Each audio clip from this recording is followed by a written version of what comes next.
Today, I'm joined by Duncan Callow. Duncan is the Managing Director of Lefebvre Knowledge, a distinguished UK knowledge business who is at the forefront of providing innovative AI-powered solutions in the domains of tax, HR, health, safety, and environment, as well as business law as well. So, hi, Duncan. Good afternoon, Simon. How are you?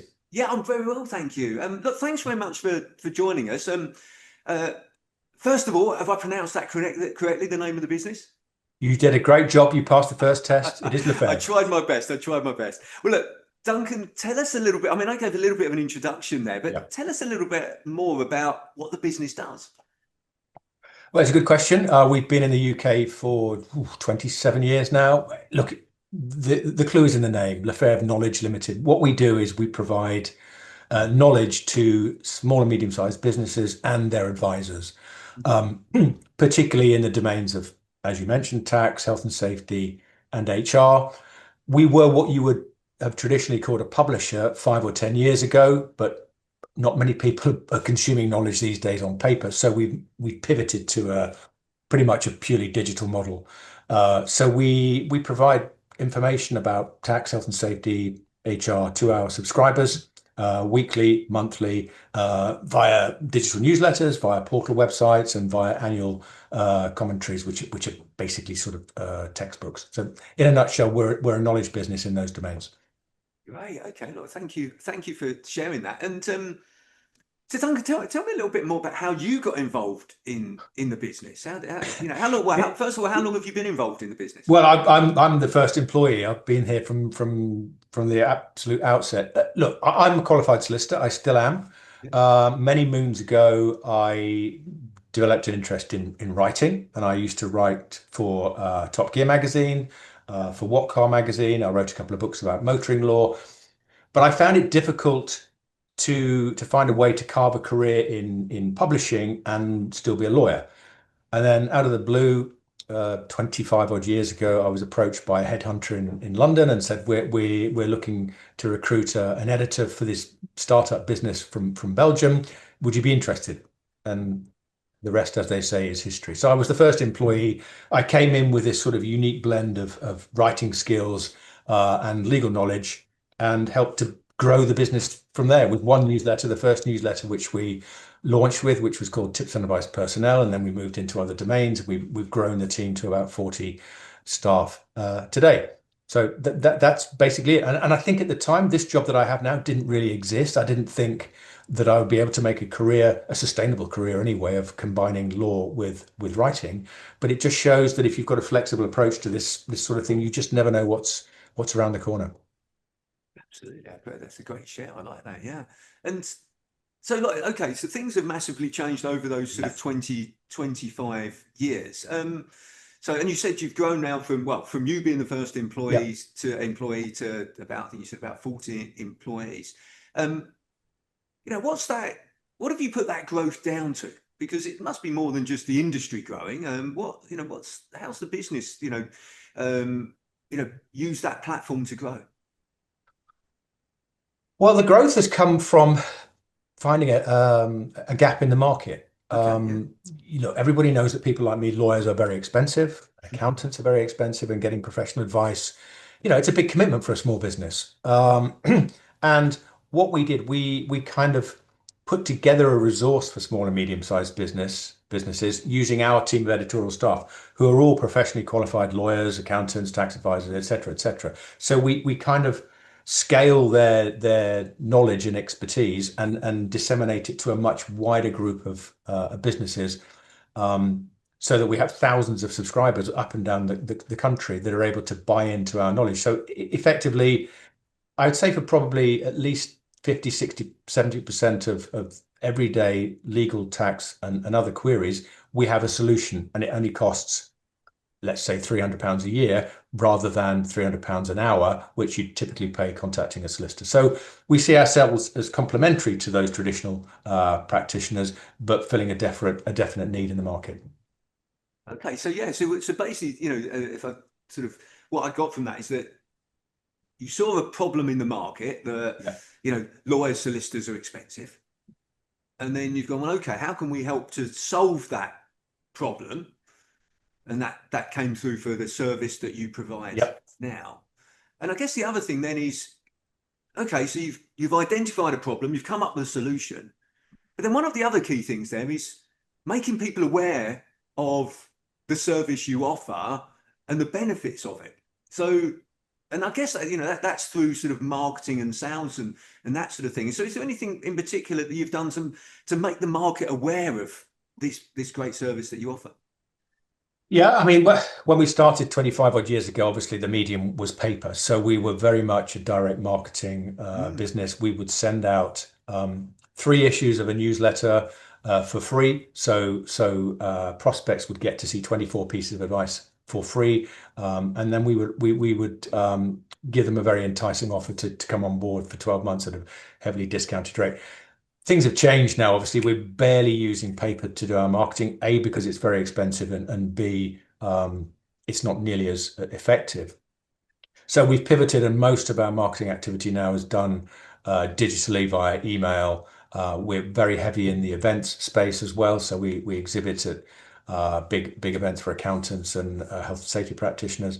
And we use social media increasingly as well. I mean, it's a huge market, and it's difficult to distinguish your product, if you like, because it's very noisy in there, and you've got to be saying something a little bit different. What we've been able to do in the last year, luckily, is use our AI platform to do that, to give ourselves something more to talk about, because we were actually the first to bring an AI solution to the UK accountancy market in October last year, developed by our head office in one of our offices in Madrid. So that's really given us renewed energy and impetus, and it's opened a lot of doors. And we're using that now to have conversations with tax advisors and businesses who are all increasingly aware of this AI thing, but they're not really always sure what benefits it can bring, and importantly, what it's going to cost them. Yeah, and again, I think there's some really key points there that I'd like to highlight. What you said, the first thing is, um, yeah, that you were aware that you needed to demonstrate to people the value that you added, or that you add. So it was actually, giving them an opportunity to try. Okay, look, just see what we offer, and you can see that for free. But the other thing that you demonstrated there is how you've constantly moved forward with your marketing and your sales with what's changed in the environment and how Yeah. people buy and how people like to be communicated with, and also been at the forefront of that with AI as well. So you've looked forward and gone, right, okay, what's going to be the future? So, Exactly. and that's a real key, I think, for people to pick up from this sort of discussion, is that actually the world around us is constantly evolving and changing, in loads of different aspects, and we actually need to be aware of that and how that impacts how we communicate with people and how we market. Yeah, you're absolutely right. I read a book a few years ago called Who Moved My Cheese, which is quite Yeah, known, well, quite well known. yeah, I And love I that. really taken on board the philosophy in that book is you've got to be prepared to move, to pivot, to even anticipate what the market is going to do, because there's just no room for standing still. Because if you do, you'll go under, simply. That's a great book, by the way. Yeah, It's quite an interesting book that you need to read between the lines a little yeah, bit, don't you, in terms of what it's saying? But it's a brilliant book. yeah. Okay, so what would you say is the biggest challenge that you've faced, in your business? The biggest challenge is finding and retaining staff Right. Okay. for us, Yeah. because we look for people who are inquisitive, who are collaborative, who challenge the norm. And when you're hiring editorial staff, they tend to be quite inquisitive people anyway. But finding, like I was many years ago, people who are good at writing and good communicators is not always very easy. So I'd say the biggest challenge for us has been finding staff. Once we've got them, we've retained them. Our churn rate is extremely low. So I'm more or less happy that it's a nice place to work, and we try and look after our staff, but we always try to work with them in a collaborative way. So yeah, staff is always going to be the number one challenge for us, but it's also by far the most important thing in our business. Look, absolutely, and so what have you done? As it, as it has been challenging to find the right people, what have you done to overcome that? We've just had to think very laterally. We've done a lot of internal references, so we make use of our existing workforce and their networks to say, look, we've got this vacancy. Are you interested? We haven't used traditional recruiters, to be honest with you, because I think their model is quite outdated now. So the last couple of editors I've hired have come via LinkedIn. Yeah, Um, it involves a little bit more sifting, but I think if you're prepared to put the hours in, you will find candidates who are more committed to the role that you're trying to recruit for. And we've used social media because we've already got a presence on social media. It's quite a sort of whimsical presence, quite playful, and we've used that to entice in new members of staff also. So I think just be very lateral in your approach to how you hire staff and be flexible. great share again. And I think there's two words that you use there that that I use with my clients when I'm speaking to them about recruiting, and that is you've got to find them. Yeah. So it's about rather than waiting for people to come to you, it's actually about going out and finding the people because there are people out there that are great for your business. It just may be that they're not looking for a job at the moment or to change jobs at the moment, but they're out there. So you've got to find Well, them. And the we come second, back we come back to how this conversation started. I didn't know this job existed, yeah, but I was seemingly a good fit for the business. So somebody went out looking for me, and that's how it happened. exactly. That's it. And the other word that you used there, Duncan, was attract. Yeah. We've got to, our businesses have to be more attractive for people to work at than our competitors. Oh, In which case, absolutely. they will choose to work for us. Yeah. If our businesses aren't less attractive to work for than our competitors, they'll choose to work for our competitors. Yeah. So 30 yeah, years we've got ago, to, in some when way, I shape, joined the or job form. market, it was, you joined for different reasons and you kind of signed up for life, et cetera, et cetera. Now we realize we're operating in a very competitive space. People's demands and expectations have changed considerably. And we need to be the best version of our business that we can be to attract them in the first place and then to keep them. Yeah, And if we don't do that, then you're quite right. They'll jump ship and go and join a competitor. And it's not just about the money at all now. no, We're I agree. finding that it's the whole attitude to the work-life balance, remote working. If somebody contacts me on a Monday morning and says, "Look, Duncan, I need to take the morning off because I've got a domestic problem." Look, I understand. I'm a parent too. It's about having the kind of flexibility and the adaptability to work with your staff. And I do find that if you're prepared to give, uh, they don't take. They will pay that back to you. You're absolutely right to highlight that. It's not all about salary. They look for, it's research has shown that people look for a great work environment, a Yeah. great culture, opportunities to learn, opportunities to develop, opportunities to do interesting work, flexibility. These are all the other things. So yeah, we've got to, it's got to be a fair salary for the Yeah. job that they do, but it's not, as you quite rightly say, it's not all about money. No, not at all. And so what would you say if you could wave a magic wand right now and solve one challenge in your business? What would it be? It's peculiar to our business, but it would be data Data. because the quality of the data that we have is well, it's challenging because I don't know if you're aware, but there's this regulation called GDPR, which makes it very difficult to acquire new data, to get out there and reach new markets. So we're having to be very creative in terms of how we generate new contacts to feed them into our funnel so that our sales team can contact them. So if I could fix anything, it would be the quality of our data.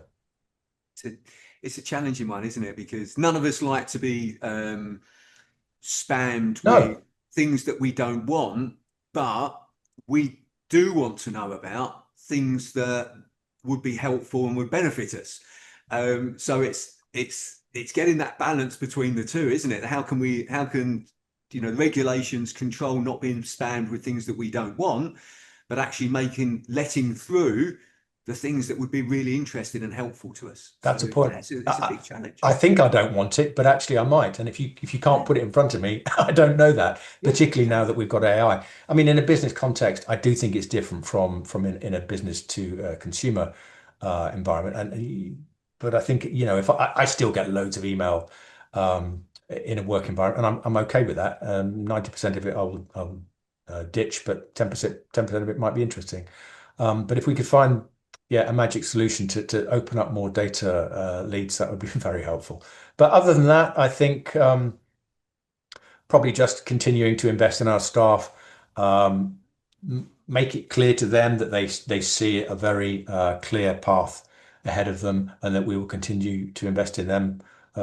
Particularly worrying for some of them is the advent of AI, because some people might think, oh, that's going to do away with a whole layer of jobs, but actually we see quite the opposite. We see it as being complementary to and supporting the roles that we do, not a replacement for.